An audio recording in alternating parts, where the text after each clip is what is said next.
لکه اوس څنګه دی د 15 درصد د دې شاوخوا عمر دی. ارمان په کور کې ډیر پوست ډیر خوشاله کسو، لکه یو زموږ د خوشحالۍ ذریعه به وه چې کله به دی رالی بس داسې به لکه کور کې چې واده و کوچنیان او لویان او هر څوک به پرده راټولو او خالي زموږ کور نه زموږ د څو خپل کورونه دي، خالا او د ماما کورونه، دا هر چا به بس دا خواهش به لري چې ارمان یو نظر وویني. هغه د خپل عمل و چې هر چاته خوند ورکاو. بیا موږ ته خو دغه دوی وی چې د ارمان چې برالی سبب کور ته کښېنستی نه ټلیفون برالی راووځه نو موږ به اکثره په دې جنګ ورسره نه به ویله کوي، موږ به ته موږ سره کښېنه ته زیاده باندې. خو پوست و خوشحاله سړی و، د یو داسې ناوله د فکر د سوچ خاوند و چې هغه لکه موږ دې ته دخ کولو نه چې بس دا څوک ښځه ده څوک نر دی څوک لویه ده څوک کوچنۍ ده، بس هغه هر وخت موږ ته دا ویل چې څنګه ستاسو خوښئ. اول خیده موږ ته د ژوند او د دې اصول راښیلي وي چې ژوند باید څوک څرنګه تر کړي او په ژوند کې د انسان به مقصد څه وي چې د ته راوتلی یې تا د خدای ژوند درکړی دی نو ته په کار دی چې ژوند څنګه تر کړي. نو د دې اصول راښیلي وه او هغه بعد د په موږ باندې هیڅ قسمه پابندي نه ده لګولې چې داسې نه و داسې. موږ به د هر څه مشوره ورسره کوله، خاص کر زما خو ډېر نږدې ملګری و او لکه زما چې کومې خبرې زما لکه هسې ملګري مې ښځه ملګري وي هغه ما چاته نه دي کړي چې ما ارمان ته کړي، موږ دوه ډېر همراز وو. نو دا دغه ارمان خو ما زه هر وار ویم چې دا ډیر پوست او ډیر ناولاده سړی و او بیا د ارمان له وخته سیاسي سړی و، روشن فکره سړی و، مترقي سړی و او ارمان هر وخت دا غوښته چې دا سیمه د ترقي وکړي، دا ولس د ترقي وکړي، دا ولس د باشعوره سي، دا ولس د خبر سي چې څه حالات روان دي. نو هر وخت د په دې کار کړی دی، د هر وخت خپل سبقونه کتابونه کور د زده کمره اوس هم له کتابو له دغه ډکه ده. نو د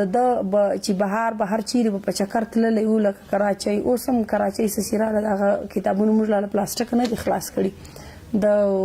هلته درنه کې پاتې سوي دوی راله کور له نو د زده کتابونه ورسره و.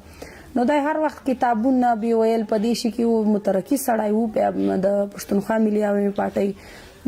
دغه ورکړی و که هر څه بولي د پښتونخوا ملي عوامي پارټۍ کاسونه په هغه کې د ډېرې منډې ترنډې والي دي. د مقصد هم دا و چې موږ د دې کام دپاره څه وکړو،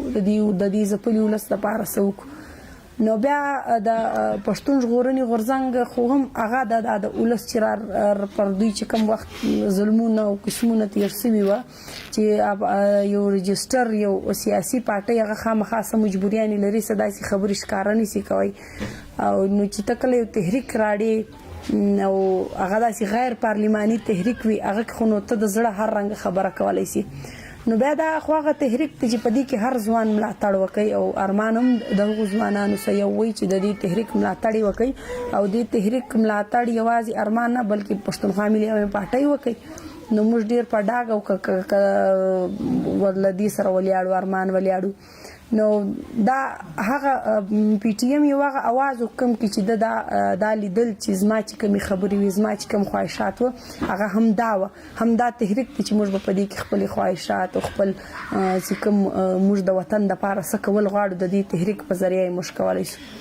نو ارمان دا تحریک لاره خپله کړې وه، روانو هر رنګه کار کوي، هم سهار ماښام یې کار کوي. دا خو ټول جهان ته معلومه ده چې پی ټي ایم راغلی دی، ارمان شپه ورځ سبا کړې ده او د دې دغه دپاره کار کوي. نو د ارمان غوندې ورور او بیا د دې ولس بچای د دې خاورې غمخوار چې ته کله د شهادت د مرګ د ریاست لخوا دا خبره ته اوري چې دا یې شهید کړی دی، چا برید ورباندې کړی دی، چا څه کړي دي، چا څه. دا واقعي هم خالي زما دپاره نه چې زما ورور وایي، دا د دې چې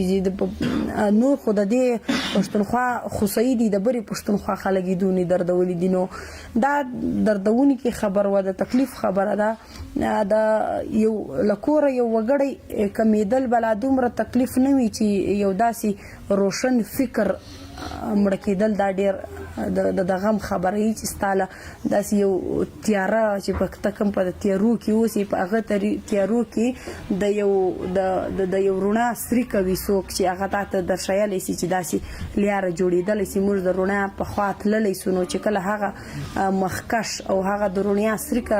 ځي نو خامخا ولس ته به هم د دې تکلیف وي، کورنۍ ته هم تکلیف دی. ولې چې کورنۍ دا د په بډې کې ناسته کورنۍ هم د رڼا ته وړله او د ولس ته یې هم لار ورښیله چې موږ به څرنګه د دې رڼا په خوا ځو. نو تکلیف وي خو د ولس چې کومه ما جذبې ولیدې د ولس چې څومره ولس له ارمان غوندې ملنګ سړي سره ولاړ و چې هغه ډېر ملنګ و. هغه خو نو بس دغه وم د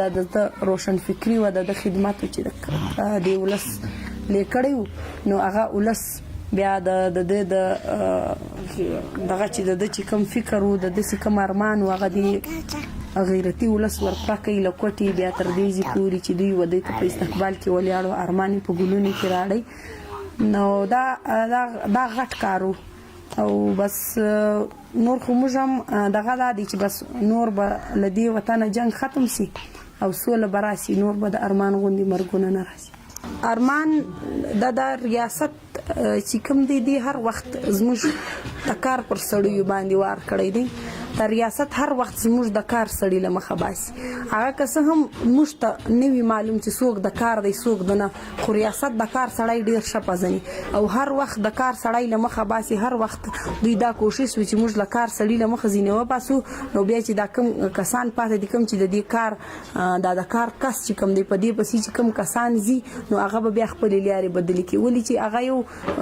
د کار کس مطلب دا وي چې هغه له ځان خپله هم ځي، خپله هم کار کوي او نور کسان هم له ځان سره وړي په هغه کار باندې هڅوي چې داسې کار کول پکار دي. نو ارمان د کار سړی و او ریاست په خپله پالیسي باندې عمل وکړو لکه له تیر 80 کالو چې کوي چې هر وخت زموږ د کار سړي وړي. نو ارمان هم د کار او د کام سړی و.